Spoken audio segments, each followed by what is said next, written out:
ناظرین کرام، آج کا جو ہمارا عنوان ہے وہ ہے کہ قرآن پاک میں کس طرح ہمیں تعلیم دی گئی کہ برائیوں سے روکنا ہے، برائیوں سے کس طرح بچنا ہے، بے حیائیوں سے کس طرح بچنا ہے۔ تو یہ بہت اہم ترین موضوع ہے، کیونکہ ہر بندہ مومن ایمان والا گناہوں سے بچنا تو چاہتا ہے، بے حیائیوں سے بچنا تو چاہتا ہے، مگر اس کو اسلوب نہیں پتا، اس کو طریقہ نہیں پتا کہ کس طرح قرآن نے ہماری رہنمائی کی ہے۔ تو آئیے مفتی صاحب کی طرف بڑھتے ہیں اور سوالات کا آغاز کرتے ہیں۔ مفتی صاحب، یہی بنیادی سوال ہے کہ قرآن پاک تو سر چشمہ ہدایت ہے، ہر چیز کی رہنمائی ہمیں قرآن کریم سے ملتی ہے۔ حضور یہ ارشاد فرمائیے کہ برائیوں سے رکنے کا کیا اسلوب بتایا گیا ہے، بے حیائیوں سے بچنے کا کیا طریقہ بتایا گیا ہے، تاکہ ہمارے ناظرین کو اس معاملے میں بھی بہترین رہنمائی مل سکے۔ الحمدللہ وکفا وسلام علی حبیبہ المصطفیٰ، اما بعد فاعوذ باللہ من الشیطان الرجیم، بسم اللہ الرحمن الرحیم۔ اللہم صل علی سیدنا محمد وآلہ واصحابہ وبارک وسلم صلاۃ دائمۃ سرمدا ابدا۔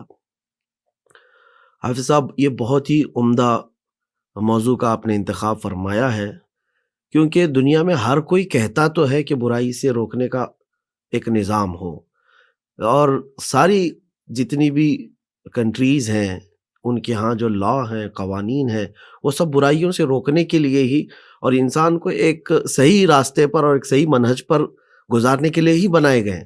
کوئی بھی ملک بغیر قانون کے تو ہے نہیں، بالکل ٹھیک۔ لیکن اس کے باوجود برائیاں تو چل رہی ہیں، بے حیائیاں بھی ویسی ہیں۔ تو پریکٹیکلی جو برائیوں سے روکنے کا نظام ہے، میرے اعتبار سے میں اگر آپ کو بتاؤں تو صرف قرآن پاک کا نظام ہے۔ واہ واہ واہ واہ۔ قرآن پاک کا جو نظام ہے، اسلوب ہے بے حیائیوں سے اور برائیوں سے روکنے کا، وہ ایسے نہیں ہے کہ برائی کو دیکھا تو اب اس کو دبا دیا ہے، بلکہ برائی جہاں سے شروع ہو رہی ہے وہاں جا کر کے روک دو، یہ جڑ سے ختم کرو، جڑ سے ختم کرو۔ کیا بات۔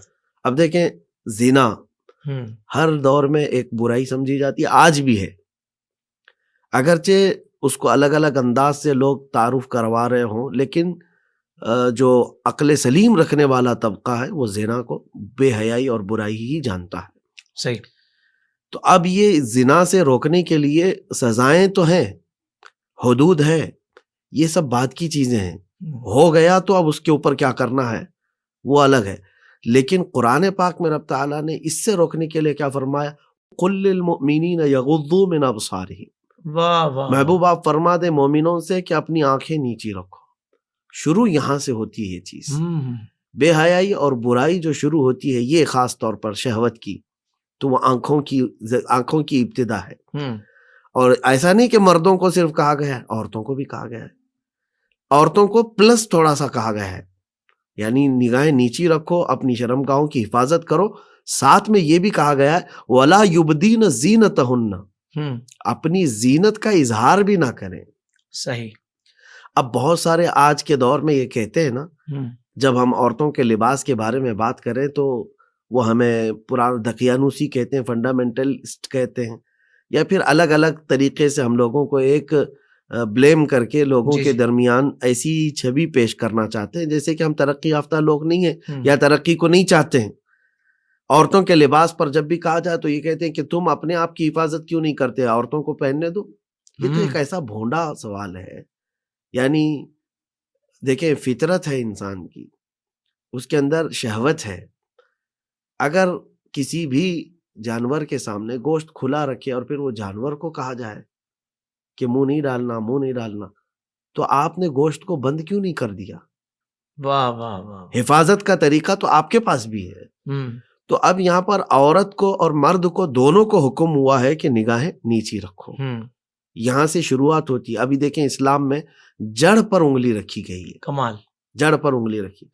ابھی ایک حدیث پاک ہے، بخاری شریف کی حدیث ہے، رسول پاک صلی اللہ تعالیٰ علیہ وسلم فرماتے ہیں ایاکم والجلوس بالطرقات، اپنے آپ کو راستوں پر بیٹھنے سے بچا لو، تم بچو، راستوں پر مت بیٹھو۔ تو صحابہ اکرام رضوان اللہ تعالیٰ علیہم اجمعین نے عرض کیا، یا رسول اللہ صلی اللہ علیہ وسلم، ما لنا من مجالسنا بد نتحدث فیہا، ہمارے پاس یہاں بیٹھنے کے علاوہ کوئی چارہ نہیں ہے، کوئی جگہ نہیں ہوتی، ہم وہاں بیٹھ کر کے کچھ گفتگو کرتے ہیں۔ رسول پاک صلی اللہ تعالیٰ علیہ وسلم اس وقت پھر یہ ارشاد فرماتے، اچھا بیٹھنا ہی ہے تم کو ضروری ہے تو پھر اس کا حق ادا کرو۔ واہ واہ، راستوں کا حق ادا کرو. تو راستے کا حق کیا ہے؟ صحابہ نے پوچھا راستے کا حق کیا ہے؟ حضور پاک صلی اللہ علیہ وسلم فرماتے ہیں نظر نیچی رکھ کر کے بیٹھو. لوگ گزرنے والے ہر طرح کے آتے جاتے ہوں گے، وہاں پر خواتین گزر رہی ہوں گی، تم اگر راستے پر تم کو بیٹھنا ہی ہو رہا ہے تو اپنی نظروں کی حفاظت کرو، اور پھر ہر ایک کے سلام کا جواب دو، رد السلام. وہاں بیٹھنا ہے تو پھر یہ راستے کا حق ادا کرو. سبحان اور پھر اللہ. اتنا ہی نہیں بلکہ حضور پاک صلی اللہ علیہ وسلم نے آگے یہ بھی فرمایا پھر وہاں پر بیٹھ کر خاموشی نہیں ہے کہ تم گفتگو کر کے چلے آئے، بلکہ کچھ اچھائیوں کا حکم بھی دے دو وہاں چلنے والوں کو، اور اگر کوئی برائی دیکھتے ہو تو روک کر کے بھی آؤ، یہ راستے کا حق ہے. کیا بات ہے، واہ واہ واہ واہ. جو چوک پہ بیٹھتے ہیں، کٹوں پہ بیٹھتے ہیں، نکڑ پہ کھڑے ہوتے ہیں، ان کے لیے تو ہے ہی کہ اگر کھڑا ہونا ہی پڑ رہا ہے تو پھر تم اس کے حقوق ادا کرو. تو یہ دیکھیں اسلام میں نظام برائیوں سے روکنے کا ایسا ہے کہ جہاں سے برائی شروع ہوتی ہے. حیرت ہوتی ہے کہ ایک قبیلہ تھا حضور پاک صلی اللہ علیہ وسلم کے پاس آیا کہ یہ لوگ مدینہ طیبہ جب حضور صلی اللہ علیہ وسلم کے پاس آئے تو انہوں نے ایک شکایت کی کہ آقا ہمارے اور آپ کے بیچ میں ایک دشمن قبیلہ رہتا ہے، تو صرف جو حرمت والے مہینے ہیں اس میں ہم آپ کے پاس آ سکتے ہیں، تو ہمیں کچھ ایسے احکام بتا دیجئے کہ ہم اس پر کنٹینیو چلتے رہیں، یعنی بار بار ہم آ نہیں پاتے ہیں. صحیح. تو رسول کریم صلی اللہ تعالی علیہ وسلم نے ان کو کیا فرمایا؟ 4 چیزوں کا میں تمہیں حکم دیتا ہوں اور 4 چیزوں سے منع کرتا ہوں، روکتا ہوں. اب یہ حدیث طویل ہے. 4 چیزوں کا جو حکم ہے اس میں نماز ہے، روزہ ہے، زکوٰۃ کا حکم ہے، اور خمس مال غنیمت میں سے. حضور پاک صلی اللہ علیہ وسلم نے فرمایا جو 4 چیزیں میں جس سے تمہیں روکتا ہوں وہ چاروں چیزیں کیا ہے پتہ ہے؟ وہ شافع. یہ بہت امپورٹنٹ چیز ہے. 4 چیزیں جو حدیث پاک میں ملتی ہیں، ایک وہ پیالے کا ذکر ہے جس میں شراب پیتے ہیں، یعنی وہ چاروں حنتم، دبا، نقیر، یہ سب نام ہیں. اس وقت عرب والے کبھی کیا ہے لکڑی کا گلاس بناتے، کبھی کدو کو کاٹ کر اس کے بیچ میں کا سب نکال کر اس کے چھلکے کو کھٹوری بناتے اور اس میں شراب پیتے. تو الگ الگ پیالے تھے شراب پینے کے اور ان کے نام تھے، اور رسول پاک صلی اللہ علیہ وسلم نے فرمایا یہ چاروں پیالوں کو توڑ دو.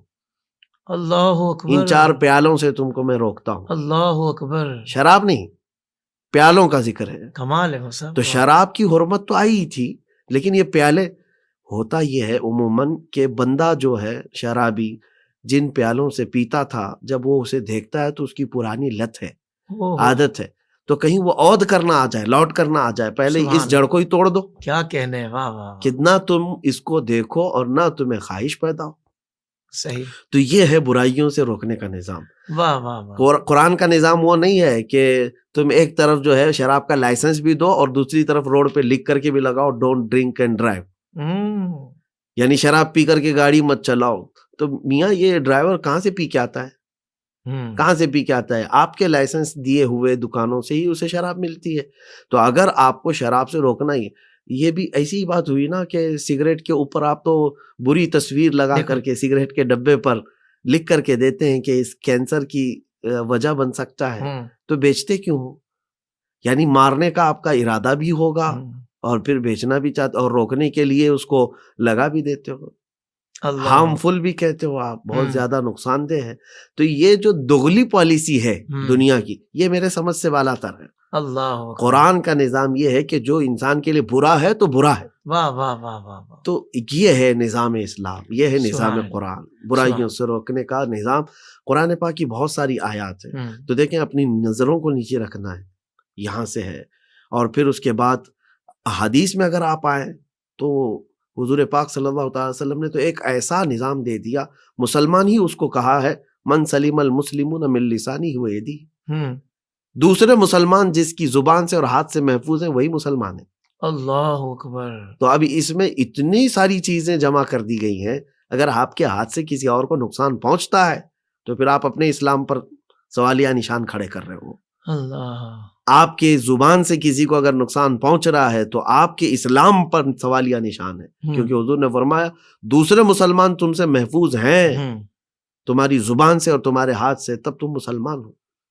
بالکل ٹھیک. تو یہ نظام جو ہے اللہ کے حبیب صلی اللہ تعالی علیہ وسلم نے جو دیا ہے، اور قرآن کا جو نظام ہے، میں چیلنج کے ساتھ کہتا ہوں اس میں وہ دگلی پالیسیاں نہیں ہیں واہ واہ واہ. کہ کسی کو اجازت دی جائے اور کسی کو روکا جائے. اور اچھا یہ بھی میں بتا دوں، نشہ وغیرہ ساری چیزیں جو ہے اللیگل تو ہیں، لیکن آتی کیسے ہیں، بکتی کیسی ہیں؟ بڑے بڑے مالداروں کے لیے ایک نظام الگ بنا ہوا ہے دنیا میں، چھوٹے لوگوں کے لیے ایک الگ نظام ہے۔ اس عدل کی جو قتل ہوا ہے دنیا میں، اس سے تو برائیاں رکیں گی نہیں کبھی۔ یعنی سرمایہ دارانہ نظام بھی دیکھ لیں آپ، جو بڑے بڑے اثر و رسوخ والے ہیں ان کے گھروں پہ ساری چیزیں پہنچ جاتی ہیں، لیکن وہی غریب اگر کر رہا ہے تو اس کے قتل تک بھی معاملات آ جاتے ہیں۔ تو اس نظام سے تو کبھی برائیاں ختم نہیں ہونی ہیں، اللہ کبھی نہیں ختم ہوگی۔ نظام جو ہے یہ ہو کہ حضور پاک صلی اللہ علیہ وسلم کے زمانے میں ایک خاتون چوری کے جرم میں پکڑی گئی تھی، قبیلے بنو مخزوم کی۔ اب جب وہ جرم میں پکڑی گئی تو اسلام میں سزا ہے ہاتھ کاٹنا۔ صحابہ کرام نے یہ آپس میں مشورہ کیا کہ حضور سے ریکویسٹ کرتے ہیں، سفارش کرتے ہیں کہ اس کی جان بخشی جائے، اس کو معاف کر دیا جائے، لیکن بولنے کی ہمت کسی کی نہیں تھی۔ یہ حدیث پاک میں ہے، حضرت اسامہ بن زید کو صحابہ نے وکیل بنایا، کہا کہ آپ اندر آنا جانا آپ کا حضور کے پاس زیادہ ہے، آپ جا کر سفارش کرو۔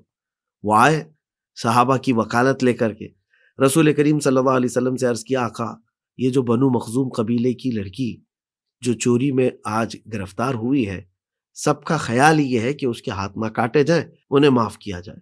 اللہ اکبر! اب نظام اسلام دیکھو، عدل مصطفیٰ دیکھیں۔ حضور پاک صلی اللہ علیہ وسلم جلال میں آئے، فرمایا تم سے پہلی والی قومیں اسی لیے ہلاک ہو گئی کہ ان کے بڑے لوگ جب جرم کرتے تو معاف کر دیے جاتے، اور چھوٹے لوگ جرم کرتے تو ان کو سزائیں دی جاتی۔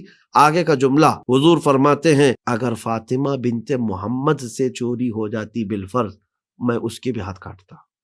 اللہ، یہ تو عدل کے لیے ایک حضور پاک صلی اللہ تعالی علیہ وسلم کا فرمان ہے۔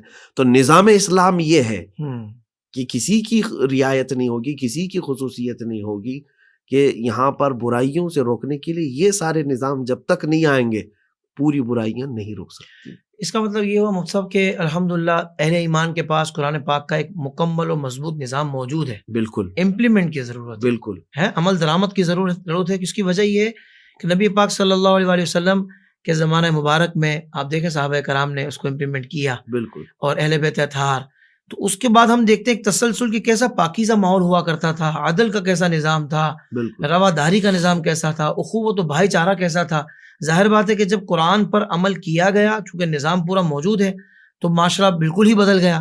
آج ہم پیچھے اس لیے جا رہے ہیں پستی کی طرف، اس لیے مسلمان جا رہے ہیں کہ وہ قرآن سے دور ہو چکے ہیں۔ بالکل حضرت ایک بنیادی سوال ہے آپ کی گفتگو سے، یہ سوال میں کرنا چاہتا ہوں کہ دیکھیں ہم نے آپ سے بھی سنا کہ نظام مضبوط موجود ہے بے حیائی سے روکنے کا قرآن پاک میں، برائیوں سے بچنے کا، اور ہم نے یہ بھی سنا کہ نماز بھی بے حیائی سے روکتی ہے۔ بالکل قرآن پاک میں موجود ہے۔ کیا وجہ ہے مفتی صاحب کہ قرآن میں نظام بھی موجود ہے، قرآن بھی پڑھا جا رہا ہے، کثرت سے پڑھا جا رہا ہے، نمازیں بھی پڑھی جا رہی ہیں، پھر بھی بندہ اگر بے حیائی سے نہیں رک رہا، برائیوں سے دور نہیں ہو رہا، اس کی کیا وجہ ہے حضور؟ یہ ارشاد فرمائیں۔ دیکھیں لازمی بات ہے کہ جب کوئی ڈاکٹر آپ کو دوائیاں دیا ہے تو پرہیز بھی بتایا ہے۔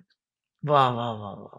آپ کی بیماریاں ہیں، کچھ بھی ہوں، اللہ ہزار بار نہ کرے، لیکن دوائی دینے والا ڈاکٹر جو ہے کچھ تحفظات بھی بتاتا ہے، کچھ اس کے لیے پرہیز بھی بتاتا ہے۔ صحیح۔ اب ایک مریض ہے شوگر کی بیماری کا، اور وہ دن میں 5 گولیاں کھاتا ہے، صبح 5، دوپہر میں 5، رات میں 5، 15 گولیاں کھاتا ہے، اور ڈاکٹر کے پاس مہینے بھر آ کے کہتا ہے کہ میں اتنی گولیاں کھا لیا، شوگر تو جاتی ہی نہیں۔ اب ڈاکٹر پوچھتا ہے کہ یہ کیا وجہ ہے کہ گولیاں اثر کیوں نہیں کر رہی؟ لیکن بندہ کہتا ہے روز 1 کلو شکر بھی کھاتا ہوں۔ او تو جڑ تو یہاں ہے، یعنی مٹھائی کا شوقین ہوں، مٹھائی لازمی کھاتا ہوں، وہ تو کھا ہی رہا ہے اور پھر گولیاں بھی کھا رہا ہے، تو اثر کیسے کرے؟ کیسے ہوگا؟ یہ اس میں گولیوں کا قصور نہیں ہے، صحیح، تمہارے اپنے پرہیز کا۔ قرآن پاک وہی مؤثر ہے، وہی اثر کرتا ہے، نمازیں بھی وہی اثر کرتی ہیں، لیکن وہی تو ہے، ہم تو مائل بکرم ہیں، کوئی سائل ہی نہیں۔ نمازیں بھی وہ بندے کے اندر انقلاب پیدا کرتی ہیں، لیکن پیالہ تو صاف ہو، واہ واہ واہ، برتن تو صاف ہو اس کا، لیکن یہ تمام وسوسے اور خیالات اور پتہ نہیں کیا کیا چیزوں سے لے کر کے، کچھ لوگ تو نماز یوں پڑھ رہے ہیں جیسے کہ ان کی خالی وہ ایک ڈیوٹی نبھا رہے ہیں، فارمیلٹی پوری کر رہے ہیں، نہ ان کی قلب کی حضوری ہے، نہ ہی رب تبارک و تعالیٰ کے قرب کا شوق ہے۔ تو پھر وہ اس طرح کی کھٹا کھٹ جو مرغے کی ٹھونگ جس کو کہا گیا ہے، ان نمازوں سے کیا ہے؟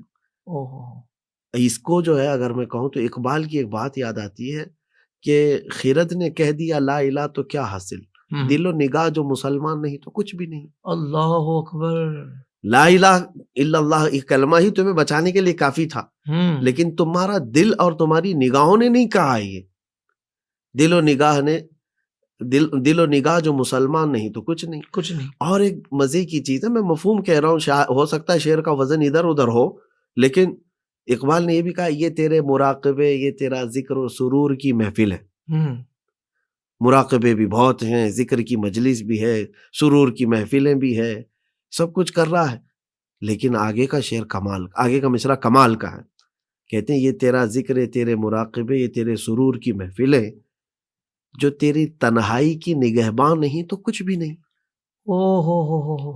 یعنی تو جب تنہا ہوتا ہے تب تو یہ ساری محفلیں بھی تجھے کچھ نہیں بچا پا رہی ہیں، تو کچھ ہے ہی نہیں۔ کیا بات ہے، کیا بات ہے۔ تو گویا کہ بندے کے اندر انقلاب جو ہے اس کے باطن سے آتا ہے، اللہ، وہ دل کی حضوری کے ساتھ جب نماز پڑھے۔ اور پھر یہ سوال کریں آپ مجھ سے، قرآن پاک کی پوری تلاوت تو چھوڑے، قرآن پاک کا ایک صفحہ پڑھتا ہو دل سے، اور پھر آپ یہ دوسری مرتبہ سوال بھی نہیں کریں گے۔ کیا بات ہے، سبحان اللہ۔ ظاہر سی بات ہے، کیونکہ یہ اثر لاتا ہے، اللہ کا کلام ہے، اسے روکتا ہے۔ یعنی مطلب جی، اب دیکھیں میں آپ کو بتا رہا ہوں کہ میں اکثر کبھی کبھار بیانات میں بھی اپنے شاگردوں کو یا بچوں کو ایک مثال دیتا ہوں کہ میرا عمامہ ہے، لوگ تو ویسے ملنا بھی چاہتے ہیں، محبت ہے سب کی، میں نے اپنا عمامہ اٹھا کر کے کسی کے سر پر رکھ دیا، کہا بیٹا یہ آپ لے جاؤ، پہن لو۔ اس کی خوشی تو ہے کہ حضرت نے مجھے تحفہ دیا ہے۔ اب وہ عمامہ پہن کر کے جب جائے گا، ظاہر سی بات ہے کہ اس کے یہ طلب نہیں تھی، لیکن ہم نے دیا، ہدیتاً دیا۔ اب وہ میری اس نسبت کا خیال کرتے ہوئے مجھے یہ بتائیں، اس نوجوان کو پوچھیں کیا یہ پہن کر کے وہ کبھی شراب کے اڈے پہ بیٹھے گا؟ کیا وہ یہ پہن کر کے تاش کے پتے لے کر کے بیٹھے گا؟ اس کا دل اتنا تو کہے گا کہ نہیں، سر پر جو ہے ایک الگ چیز ہے، لوگ دیکھیں تو کیا کہیں گے۔ تو میں تو ایک نکما آدمی، میرے عمامے کے پہننے سے وہ ان محفلوں سے بچ سکتا ہے، تو اللہ کا کلام کتنی بڑی چیزوں سے بچا سکتا ہے۔ اللہ اکبر، اللہ اکبر۔ لیکن اس کو احساس ہو کہ میرے زبان پر اللہ کا کلام آ گیا ہے، اللہ میرے دل میں رب قدیر کا کلام اتر رہا ہے۔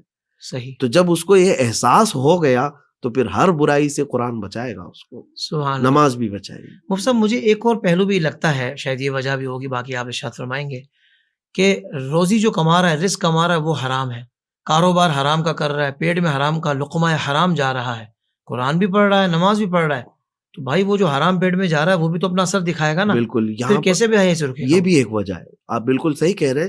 ایک وجہ یہ بھی ہے کہ اندر جو غذا جا رہی ہے اس کا بہت بڑا دار و مدار ہے ہمارے سارے اعمال پر، اللہ سارے اعمال۔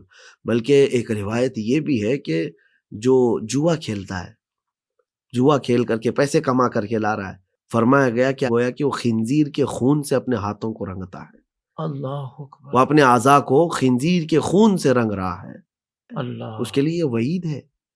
تو ظاہر سی بات ہے غذا کا بھی اثر ہے، اگر اندر غذا صحیح نہیں جا رہی ہے تو پھر یہ نمازیں اور یہ قرآن میں اس کا دل بھی نہیں لگتا، اور یہ برائیوں سے اس کو روک نہیں پا رہی ہے۔ تو بیسک چیز کی طرف ہمیں جانا ہے، کیونکہ قرآن پاک نے رزق حلال کے لیے بھی بارہا تنبیہ فرمائی ہے۔ میں تو 2 مثالیں آپ کو دیا تھا کہ مطلب نگاہوں کی حفاظت، یا پھر ابتدا جیسے شراب کے لیے جو کہا گیا، لیکن باقی ساری چیزوں کے لیے رزق کا بہت بڑا عمل دخل ہے۔ صحیح، رزق اگر پاک نہیں ہے تو اقبال نے وہ بھی کہا ہے نا کہ اے طائر لاہوتی، اس رزق سے موت اچھی جس رزق سے آتی ہو پرواز میں کوتاہی۔ اللہ اللہ، بالکل۔ تو پرواز میں جو کوتاہی آ رہی ہے وہ رزق کی وجہ سے آ رہی ہے۔ اللہ، مفتی صاحب بات چل رہی ہے کہ قرآن پاک نے بے حیائیوں سے اور بدکاریوں سے اور برائیوں سے بچنے کا پورا نظام دیا ہے، تو یہ بتائیے کہ مخصوص افراد کی ذمہ داری ہے برائیوں سے روکنا، یا ہر ذی ایمان کی، ہر ذی شعور کی، یعنی اہل ایمان والے کی ذمہ داری ہے کہ بھائی اس نے خود بھی بچنا ہے؟ یہ ذرا بتا دیجیے۔ بالکل، ذمہ داری تو سب کی ہے، لیکن طور طریقے بچانے کے الگ الگ ہیں۔ اچھا حدیث رسول ہے، میرے آقا صلی اللہ علیہ وسلم نے فرمایا من رأى منکم منکرا فلیغیرہ بیدہ ومن لم یستطع فبلسانہ ومن لم یستطع فبقلبہ وذلک اضعف الایمان۔ رسول کریم صلی اللہ علیہ وسلم فرماتے ہیں تم میں سے جو کوئی برائی کو دیکھے تو ہاتھ سے روکے، اگر اس کی طاقت نہیں ہے تو زبان سے روکے، اور اس کی طاقت نہیں ہے تو دل سے برا جانے، اور یہ ایمان کا ایک کمزور حصہ ہے۔ صحیح۔ اب یہاں 3 چیزوں کا ذکر ہوا، ہاتھ سے روکنا، زبان سے روکنا، دل سے برا جاننا، تو اب آپ خود ہی فیصلہ کر سکتے ہیں کہ کیٹیگری ہے یہاں پر روکنے کی۔ صحیح۔ ہاتھ سے روکنے والا ایک طبقہ ہوگا جو حکام اسلام ہے، جن کے پاس پاور ہے، اتھارٹی ہے، اور زبان سے روکنے کا نظام علماء اسلام کے پاس بھی ہے، یا دعات ہیں، یا پھر جن کے پاس اللہ تبارک و تعالیٰ نے تھوڑے اختیارات دیے ہیں۔ صحیح۔ باپ اپنے بیٹوں کو روک سکتا ہے، واہ واہ واہ۔ بڑا بھائی چھوٹے بھائی کو، استاد شاگرد کو، یہاں پر بھی ہے۔ اور کچھ ایسی جگہ آتی ہیں، میں سمجھتا ہوں ریئر ہوں گی، جہاں پر تمہیں روکنے جیسا نظام ہی نہیں ملتا۔ صحیح۔ تب تو آپ وہاں سے اٹھ تو جاؤ، اس نظام کا حصہ تو نہ بنو۔ بہت اچھے مفتی صاحب، واہ واہ واہ۔ تو یہ جو آخری چیز ہے نا، یہ ایک بڑی امپورٹنٹ ہے۔ میں 2 چیزوں کے بارے میں تو کہہ گیا کہ ہاتھ سے روکنا ہے اور زبان سے روکنا ہے، یہ نظام الگ۔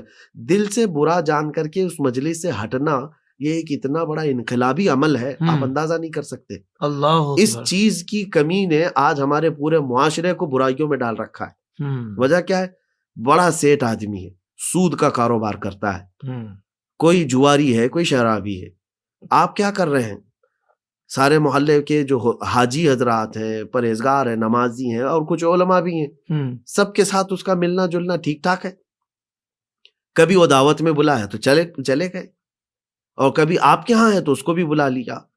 تو گویا کہ اس کی برائیوں کو آپ نے دل سے بھی برا نہیں جانا، اللہ اکبر، جس کی وجہ سے وہ بندہ جری ہے، اس کو یہ لگتا ہے کہ میں جو کر رہا ہوں وہ بالکل صحیح کر رہا ہوں۔ بہت اہم نقطہ ہے حضور یہ۔ تو اگر کاش یہ تیسرے والے پر بھی عمل کرنے لگ جائے معاشرہ، یہ فلاں کے اندر برائی ہے، ہم نہ اس کی مجلس میں جائیں گے نہ ہماری وہ مجلس میں آئے گا، اس کو کم از کم احساس تو ہوگا کہ میرے اندر ایسی کوئی برائیاں ہیں جس سے میرے پورے معاشرہ چھوٹ رہا ہے۔ اللہ توبہ کرنے کی اس کے اندر توفیق تو آئے، احساس تو پیدا ہو۔ یہ پورا مجمع مل کر کے اس کو توبہ کرنے ہی نہیں دے رہا ہے۔ اللہ، سود خور کو اور شرابی کو، سب کو تو آپ برابر شانہ بشانہ لے کر چل رہے ہیں، اور پھر اس پر مزید یہ کہتے ہیں ارے اس کی برائی اس کے ساتھ، ہمارا کیا ہونے والا ہے؟ اللہ اکبر، اوہ۔ یہ جو جملہ ہے نا، میں آپ کو بتاتا ہوں۔ جبرائیل امین علیہ السلام حضور پاک صلی اللہ علیہ وسلم کی بارگاہ میں حاضر آئے، عرض کیا آقا ایک بستی ایسی تھی جس پر اللہ نے مجھے عذاب نازل کرنے کا حکم دیا، لیکن وہ سارے نافرمان تھے، گنہگار تھے۔ جب اللہ تعالیٰ کا غضب ہوا عذاب نازل کرنے کا، تو اس میں ایک بندہ تھا جو پرہیزگار تھا، بڑا نیکوکار تھا اور عبادت گزار تھا، اس کے کوئی گناہ نہیں تھے۔ تو میں رب تبارک و تعالیٰ کی بارگاہ میں یہ سوال کروں کہ اس بندے کا کیا قصور ہے؟ عذاب جب ہوگا تو اس قوم میں، اس بستی میں وہ بھی ہلاک ہو جائے گا۔ لیکن جبرائیل امین کہتے میری ہمت نہ ہو سکی رب تبارک و تعالیٰ کی بارگاہ میں، کیسے جلال رب ذوالجلال کا ہو اس وقت، تو آپ نے اس بستی پر عذاب نازل کر دیا، بستی تہس نہس ہو گئی، سارے کے سارے ختم ہو گئے، وہ نیکوکار بھی۔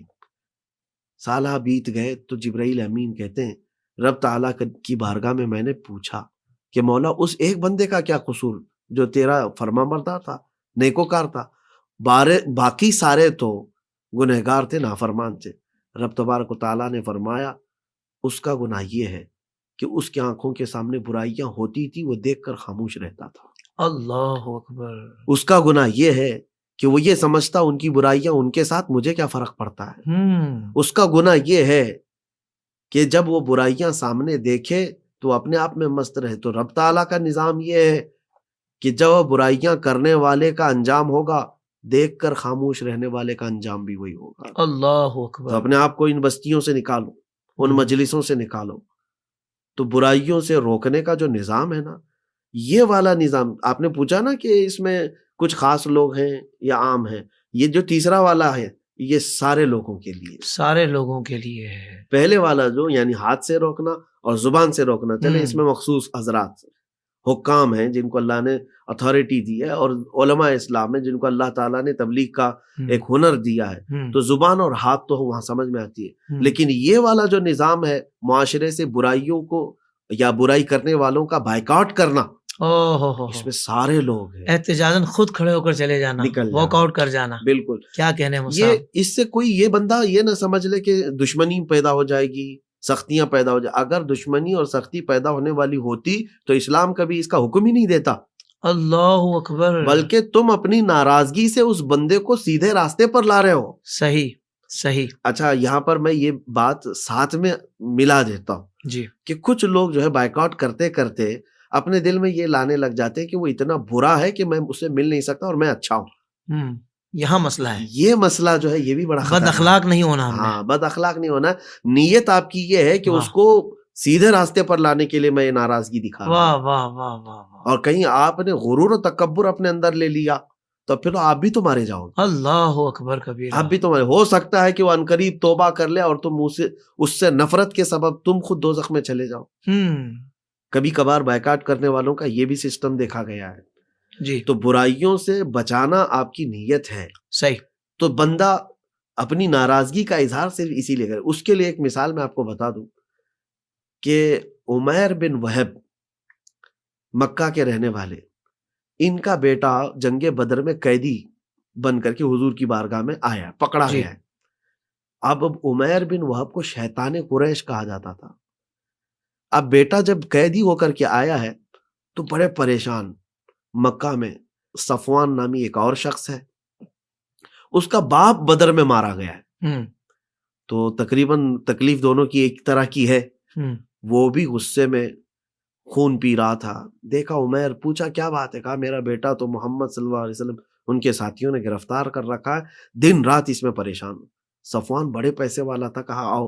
دونوں لوگوں نے بیٹھ کر کے کیا فیصلہ کیا، صفوان نے کہا میں تیرا سارا قرضہ ادا کروا دوں گا، تیرا مال ساری، بس ایک کام کر، ایک تلوار لے، اس کو زہر میں بجھا کر جا، محمد کا قتل کر دے، معاذ اللہ رب العالمین۔ تیار بھی ہو گیا عمیر بن وہب، تلوار لے کر کے مدینے آپ گیا۔ ادھر صفوان انتظار کر رہا تھا، روز خبر سنتا تھا کہ کیا ہوگا۔ اب جو مجھے بتانا ہے نا، اس میں پوری طویل حدیث ہے۔ عمیر بن وہب جس وقت یہاں پہنچا تو اس وقت رسول کریم صلی اللہ علیہ وسلم مسجد میں اندر تھے اور باہر عمر ابن خطاب رضی اللہ تعالیٰ عنہ چند صحابہ کے ساتھ کھڑے تھے۔ نظر کیا پڑی عمیر بن وہب پر، چوکنا ہو گئے، اور صرف چوکنا کیا، وہ تو حضرت عمر ہے۔ کیا کہا، الفاظ سنیے، پکڑو اس کو۔ صحابہ پکڑ لیے، اور اس کے بعد حضرت عمر نے اس کی گردن میں یہ رومال ڈال کر کے گھمایا اور کہا کہ اس کو میں نہیں چھوڑوں گا۔ پورے بدر میں کفار کو بھڑکانے والا انسان تھا یہ، تو پھر فیصلہ اپنے ہاتھ میں نہیں لیا، کہا کہ صحابہ سے اس کو پکڑ کے رکھو، پہلے معاملہ میں پوچھ کے آتا ہوں حضور سے۔ اللہ، اندر آئے، حضور پاک صلی اللہ علیہ وسلم سے عرض کیا کہ شیطان قریش عمیر بن وہب آیا ہے، اس کی نیت اچھی نہیں لگ رہی ہے مجھ کو۔ بھانپ لی، عاشق رسول بھانپ لیتا ہے۔ تو رسول پاک صلی اللہ علیہ وسلم نے فرمایا کہ اندر تو لیا اس کو، دیکھتے ہیں۔ اسی طرح پکڑ کر کے لے کے آئے اندر۔ آنے کے بعد حضور پاک صلی اللہ علیہ وسلم نے پوچھا کیا بات ہے عمیر، کیوں آئے؟ کہا بیٹے کی خیریت پوچھنے آیا ہوں۔ جھوٹ بولا، بیٹا آپ کے پاس گرفتار ہے، قیدی ہے، میں خیریت لینے آیا ہوں۔ حضور نے فرمایا بیٹے کی خیریت لینے آئے تو تلوار کیوں لے آئے؟ اللہ اکبر۔ تو تلوار دکھانے کے لیے پھینک دیا اور کہا اس تلوار کا کیا فائدہ، بدر میں تلواریں ہمارے پاس تھی لیکن فتح آپ ہی کی تھی۔ تو حضور پاک صلی اللہ علیہ وسلم نے جلال میں کہا عمیر بہانے مت بناؤ، وہ بات کہو جو صفوان کے ساتھ تم نے کیا ہے۔ اللہ اکبر۔ یہ مخبر ہے صادق صلی اللہ علیہ وسلم۔ آج بھی نہ ہنجار حضور پاک کے پیٹھ پیچھے علم کی بات کرتے ہیں، اور رسول پاک صلی اللہ علیہ وسلم نے جیسے ہی یہ فرمایا پورے جسم میں کپ کپی طاری ہو گئی، لرزہ طاری ہو گیا۔ کہا کہ اب کیا کہنا کیا ہے کہ میں وہاں کیا بات کیا، اب تو صرف اتنا کہتا ہوں اشہد ان محمد رسول اللہ، میں گواہی دیتا ہوں کہ محمد صلی اللہ علیہ وسلم اللہ کے رسول۔ اب دیکھیں منظر بدل گیا، منظر بدل گیا۔ بات اتنی تھی کہ حضور پاک صلی اللہ علیہ وسلم نے معاف بھی فرمایا۔ اب وہی عمر ابن خطاب، مجھے جو بات کرنی تھی یہی ہے کہ باہر لے کر کے ہاتھ پکڑ کر کے آتے ہیں، گلے میں ہاتھ ڈال کر کے لے کے آئے باہر۔ پہلے وہ رومال گلے میں ڈال کر کھینچ کے اندر لائے تھے، اب گلے میں ہاتھ ڈال کر کے باہر لے آئے اور اپنے ساتھیوں سے کہتے ہیں اے لوگ اب الفاظ سنو. حضرت عمر فاروق کہتے ہیں تھوڑی دیر پہلے خنزیر مجھے اس سے اچھا لگتا تھا. یہ بندہ، میں اس کو خنزیر سے بدتر سمجھتا تھا، لیکن میں نے دیکھا کہ حضور پاک صلی اللہ علیہ وسلم کی بارگاہ میں سر تسلیم خم کر دیا ہے. تو اب حضرت عمر کی جملے سنیں، کہتے ہیں اب میرے حقیقی بیٹے سے زیادہ مجھ کو یہ عزیز ہے. اللہ اکبر، اللہ اکبر. یہ نظام برائیوں سے روکنے کے لیے انہوں نے ناراضگی دکھائی ہے، شدت تو دکھایا ہے، لیکن جب وہ برائی ختم ہو گئی ہے تو کہتے ہیں میرے بیٹے سے زیادہ عزیز ہے. اللہ، یہ نظام لانے کی ضرورت ہے. برائیوں سے نفرت تو ہے، لیکن برے آدمی کو اس طرح سے بھی مت کرو کہ وہ کبھی بازی نہ آئے، جی سرکش بھی نہ ہو جائے. حضرت یہ تو ہمارے ویسے معاشرے کا المیہ تو ہے کہ اچھائیوں پر حوصلہ افزائی نہیں ہوتی اور برائیوں پر حوصلہ شکنی نہیں ہوتی. یعنی ایک بندے نے ریزر کر دی نا داڑھی شریف پر تو لوگ بولیں گے یار کتنا پپو لگ رہا ہے، کتنا پیارا لگ رہا ہے، کتنا خوبصورت ہینڈسم لگ رہا ہے. ارے بھائی یہ ہینڈسم نہیں ہے جو حضور کی سنت کو کٹوا کر آیا ہے. بالکل. جس نے اپنے چہرے پر حضور کی سنت مبارکہ، سر پر امامہ شریف، زلف شریف سجائی ہیں، وہ ہینڈسم ہے، وہ حقیقی خوبصورت ہے. تو یہ معاشرے کے اندر یہ بھی تو معاملہ ہے نا. اس کے لیے جو ہے نا میں ایک حدیث سنا دیتا ہوں، عطا ہو جائے. جتنے نوجوان ہیں وہ اس چیز کو فیس کریں گے، آگے کے زمانے میں اور کریں گے. صحیح. حضور پاک صلی اللہ علیہ وسلم نے جو فرمایا بدأ الاسلام غریبا وسیعود غریبا، اسلام جب شروع ہوا تو اجنبی سا تھا. دو معنی اس کی کیے گئے، غریبوں میں شروع ہوا اور ایک اجنبی تھا. اجنبی. اور پھر یہ اجنبی بن جائے گا. اللہ اکبر. مطلب یہ ہے کہ جو اسلام پر عمل کر رہا ہوگا لوگ اس کو ایسے دیکھ رہیں گے، یہ مسلمان عجیب نظروں سے اس کو دیکھیں گے. تو یہ ہمارے بچے فیس کریں گے آگے. داڑھی والا ہے تعجب کرنے لگ جائیں گے، ٹوپی والا ہے تعجب کرنے لگ جائیں گے. میں اپنے بچوں سے کہتا ہوں آج ہی تم اپنے آپ کو تیار کر لو اس بات کو، چاہے پوری دنیا تمہیں تعجب کی نظروں سے دیکھے، تمہیں تو فخر اسی بات پر ہونا چاہیے کہ میں رسول پاک صلی اللہ علیہ وسلم کی سنتوں سے پیار کرنے والا ہوں. سبحان اللہ. میں جس جگہ پر بھی جاؤں حضور پاک کے اخلاق کے ساتھ جاؤں گا. اللہ. تمہیں تو آج یہ پریپیئر ہو جانا چاہیے کہ دنیا ابھی اجنبی سا محسوس کرے. بلکہ ایک حدیث میں یہ بھی ہے کہ لوگ جو ہے کسی کا اسلام دکھا کر کے تانے مار رہے ہوں گے اس کو کہ دیکھو وہ نماز پڑھنے والا آیا ہے. ہو دیکھ رہے ہو اس کو، نماز پڑھنے والا. یعنی اچھائی کرنے والے کو لوگ جو ہے مطعون کریں گے، تانے کے ساتھ بات کریں گے. اتنے برائیوں کا نظام ہو چکا. اور سب کئی مثالیں نظر آ رہی ہیں. آپ حجاب کو ہی دیکھ لیں. ہاں، کہ مطلب معاشرے میں جو حجاب کر رہی ہے خاتون بچی، اس کو عجیب نظروں سے دیکھا جا رہا ہے. جنہوں نے کپڑے اتارے ہوئے ہیں وہ کوئی عجیب بات نہیں ہے. پہلے کا نظام کیا تھا؟ اللہ اکبر. پہلے اگر ہمارے بچپن میں بھی ہم نے دیکھا ہے کہ کوئی اس طرح سے بے حیائی دکھتی تو لوگ منہ پر ہاتھ رکھ لیتے تھے. جی کیا کر رہا ہے؟ لیکن اب ان کے لیے نہیں ہے. ہاں، اب جو اسلام پر عمل کر رہا ہے اس کو دیکھ کر کے لوگ حیرت کرنے لگ جاتے ہیں. کیا بات ہے اس کی؟ اللہ اکبر. اللہ اکبر. بہرحال آخر میں ایک اور بات جو بہت ضروری تھی. جی دیکھیں، ایک آپ کا ایک سوال یہ بھی ہونا چاہیے کہ ہمارے بچے ان برائیوں سے بچ کیسے سکتے ہیں. یہ تو لازم بتائیے کیسے بچ سکتے ہیں. کئی صورتیں ہیں، اس میں سب سے پہلی صورت آج یہ ہے ان کو صحبت پاک کرنی ہوگی اپنی.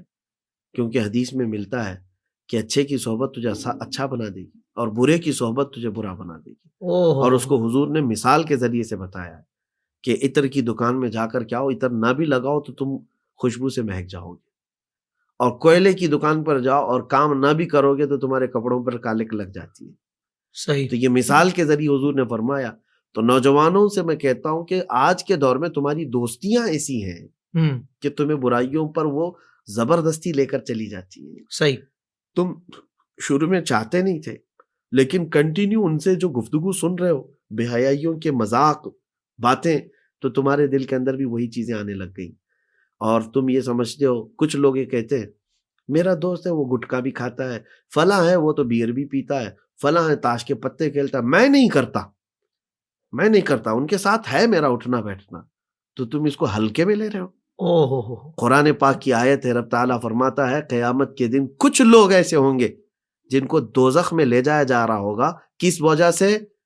ان کی دوستی بری تھی، اور وہ چیخ کر کہیں گے یا ویلتا لیتنی لم اتخذ فلانا خلیلا، اے کاش میں فلاں کی دوستی نہ کیا ہوتا تو اچھا ہوتا. اللہ صرف اس کی بنیاد پر میں دوزخ میں جا رہا ہوں. اللہ اکبر.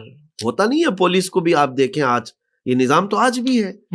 آپ نے جرم نہیں کیا ہے لیکن جرم کرنے والا آپ کے گھر پہ تھا تو آپ کو بھی اٹھا لیا جاتا ہے. بالکل ایسا ہی ہے. بالکل کیا ایسا کوئی ٹیررسٹ ہو, کوئی آتنکواد جس کو کہہ جائے, وہ اگر آپ کے ہاں مل جائے تو آپ کو تھوڑی نہ چھوڑا جائے. آپ کیوں اس کے ساتھ راضی تھے, آپ کیوں اس کے ساتھ بیٹھے تھے؟ یہ تو دنیا کا بھی نظام ہے. بالکل ایسا ہی ہے.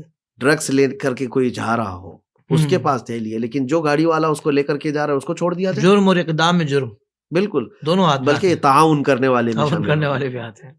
تم اس کے ساتھ ساتھ رہ رہے تھے, گویا کہ تم اس کے گناہ سے راضی تھے یا تعاون کر رہے تھے, تو تمہارا بھی برابر کا گناہ ہوگا اور اس میں تم بھی گرفتار ہوگے. تو نوجوانوں سے کہتا ہوں کہ صحبت پاک رکھو, صحبت پاک رکھو, اللہ تعالیٰ برائیوں سے تمہیں محفوظ فرمائے. یعنی ایک تو یہ والی صحبت جو آپ نے ارشاد فرمائی دوستوں کی, اور اس وقت جو صحبت ہمارے نوجوان نے اختیار کی ہوئی ہے وہ جو سوشل میڈیا پر جو ایک پورا بے حیائی کا ماحول ہے, زیادہ دوستی اس کے ساتھ ہی ہے نا. بالکل, صحبت کا مطلب یہ نہیں ہے کہ فزیکل آدمی کے ساتھ بیٹھنا ہی صحبت ہے. صحیح. آپ آج کے دور میں دنیا پوری ڈیجیٹلائز ہے. جی بالکل ایسا ہی. تو اس میں بھی جو تم جس کے ساتھ چیٹ کر رہے ہو, گویا کہ وہ تو ایک مجلس ہی ہوئی نا. بالکل صحیح, وہ مجلس ہے. تو وہ مجلسیں بھی دیکھو کس چیٹ روم میں تم جا رہے ہو, کون لوگ ہیں وہاں تمہارے ساتھ. تو گویا کہ وہ بھی ایک مجلس کے حکم میں ہی آئے گی. اللہ. اور تم اگر یہ سمجھتے ہو کہ دنیا تو نہیں دیکھ رہی, میرے ہاتھ میں ہے, میں جو کروں.